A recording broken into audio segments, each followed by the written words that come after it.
Ay, hindi niya. Hoy, sige. Mga kabarangay, oras na sa mga kwento ng buhay. Mga kwento ng kabulastugan. Mga kwento ng kamanyakan. Mga kwento ng kababalaghan at mga kwento mo.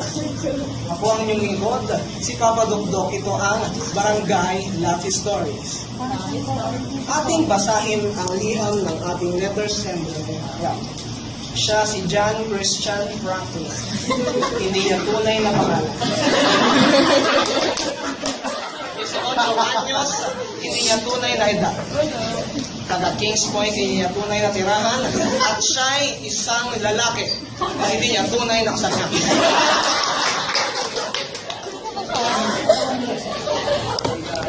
Papadugtong isinilang ako ng aking ina sa isang maliit na bahay-tirihan. Doon marami sa isang tuwang-tuwa daw ang aking ama nung ako'y pinanganak at sinabing ang ating kayamanan. Ngunit ang ina ko naman ay galit-galit. At sinabing ang ating kasalanan. Lumaki akong salat sa pagmamahal at pag-aaruga ng magulang.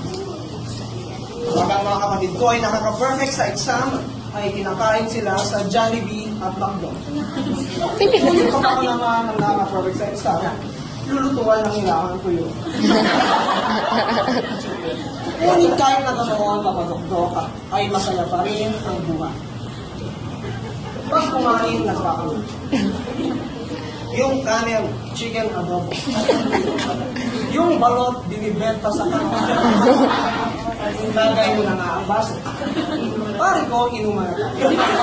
Pilipino, Pilipino. Bebo. Nag-aral ako ng kolehiyo sa sikat na Tanyagpang Eskwelahan. May tagline na enrollment to employment program. Ang pangalan ng eskwelahan ay ST High. Doon nahubog ang aking pagkatao. Ina rin ang aking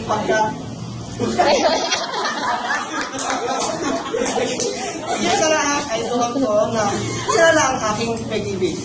Ang pangalan niya ay Sergio Villares. Talaga namang napakagwapo. Napaka-macho. Ngunit sinaktan niya lang ako. Hindi ko alam kung bakit. Ganito ang lahi. Nilayo ako sa iyo. Hindi ko matanggap. Mahirap magpanggap na ako'y hindi bigo. Ngunit hindi ko rin inaasahang mangyayari ito. Kung ikaw ay alaala na lang, paano na ako.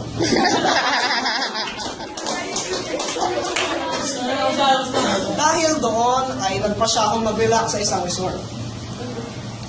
Ang ganda-ganda ng resort. Maraming swimming pool. Sa swimming pool ay tinuruan ako ng iba't ibang strokes.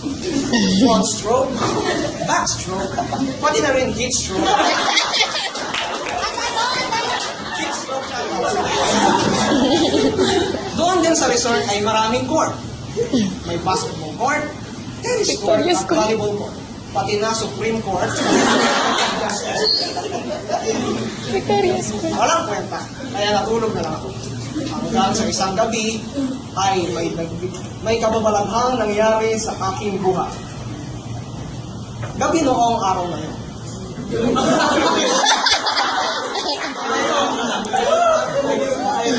Ang dami kong narinig na kakaibang mga tuto, gaya ng huni ng isang uwak.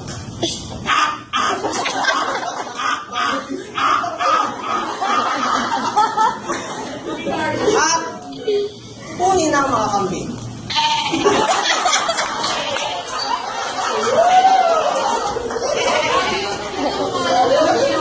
Kaya naman, napatakbo ako agad. Dahil na sobrang takot. Agad, may mga lalaking tumulong sa akin. Sinalban nila ako. At dinala ako sa isang pintas na lugar. At walang hiya, nagpakilala sa akin ang mga tumulong. Ang kanilang motto ay, Mga mandira! Mga mandirigba kami ng gabi! Mga hayop kami sa umaga! Mga tao kami sa gabi! Kami, ang Gargoyles!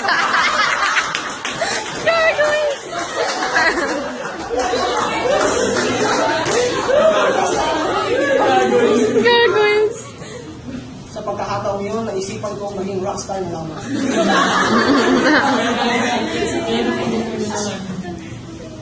Ang pagiging rockstar ay napakadali lang.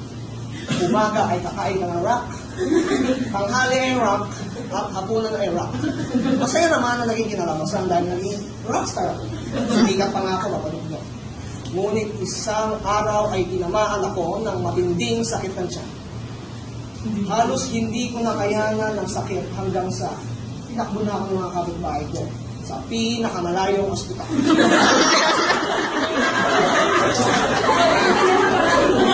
Inoperahan ako ng doktor at sabi ng doktor sa kanyang findings ay meron daw akong MRD or multiple rock disease. At ibang bato sa katawan.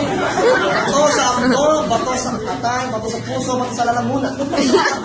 Kaya naman, kailangan ko lang tumigil sa pagiging rockstar. Ngayon mga dokdok ay nasabi kong masaya na ako. Yan kita. Nakahanap ko na po ang mga kasiyahan ko sa iba't ibang bagay, kagaya ng paglalaro ng Dota. Push! Push! Stop! Still! Push! Push! Push! Manonood ng mga anime. Simula ka sa akin! Simula ka na! Gomo na! Manonood ng mga hentai. Ay, simula!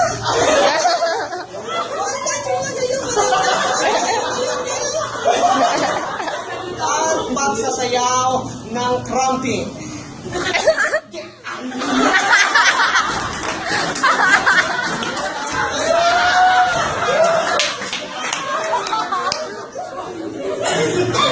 Yun lang po lahat ng pag-iwan. Papadokdok, ito ang mga kwento ng buhay. Mga kwento ng kabulustugan, kamanakan at kababalaghan. Ako ang inyong lingkod, si Papa Dokdok. Ito ang Barangay Labs.